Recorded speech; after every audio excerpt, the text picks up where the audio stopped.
Perkenalkan, nama saya Gatra Wijaya Putra. NIM nomor induk mahasiswa 0478733305.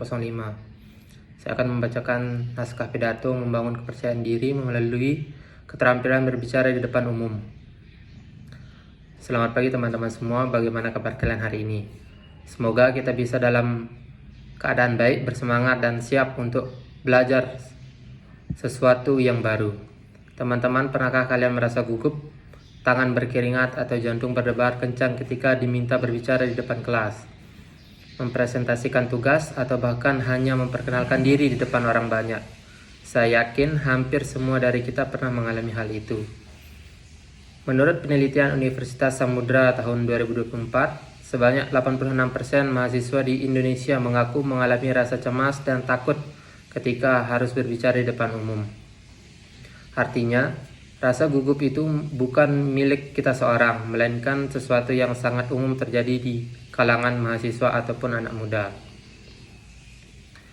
Berbicara di depan umum tidak hanya membuat kita pandai berbicara, tetapi juga membantu membangun kepercayaan diri, memperluas kesempatan, dan bahkan menentukan masa depan dan karir kita. Pertama, pentingnya public speaking di era modern. Teman-teman, kita hidup di era globalisasi di mana kemampuan komunikasi menjadi modal utama untuk bersaing. Kemajuan teknologi, media sosial, dan keterbukaan informasi membuat setiap orang harus bisa mengekspresikan ide dan pendapatnya dengan jelas, logis, dan meyakinkan.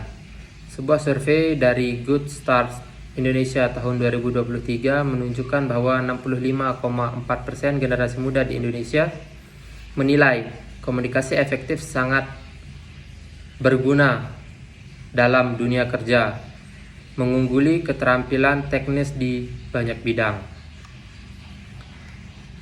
Kemudian yang kedua, mengapa rasa takut muncul saat berbicara di depan umum? Ada beberapa penyebabnya. Pertama, karena kurangnya pengalaman dan latihan.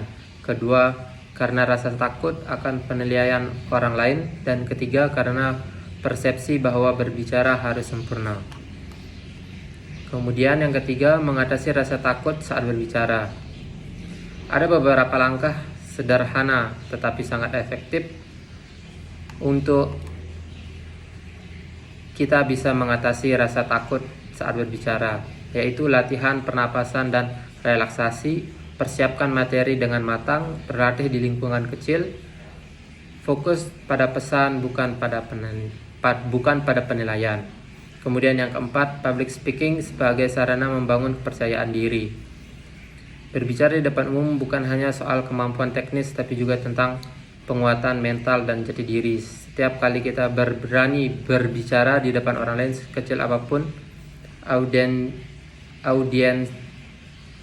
audiensnya, kita sedang membangun lapisan demi lapisan kepercayaan diri. Setiap orang bisa belajar public speaking asalkan mau berlatih dan percaya pada dirinya sendiri. Jangan takut gagal, karena setiap kegagalan adalah bagian dari proses menuju keberhasilan. Ingatlah, rasa gugup bukan tanda kelemahan, melainkan tanda bahwa kita peduli terhadap apa yang ingin kita sampaikan. Seperti kata Dale Cherry, seorang tokoh komunikasi terkenal, "There are always their speech for everyone. You actually give the one you practice, the one you give, and the one you wish you give." Jadi teman-teman, jangan tunggu sampai sempurna untuk berani berbicara. Mulailah dari sekarang, beranilah mengungkapkan ide, sampaikan pikiran dengan yakin, dan jadikan setiap kesempatan berbicara sebagai langkah kecil menuju versi terbaik dari kita. Terima kasih atas perhatian teman-teman semua. Tetap percaya diri, tetap berani, dan terus berbicara dengan hati.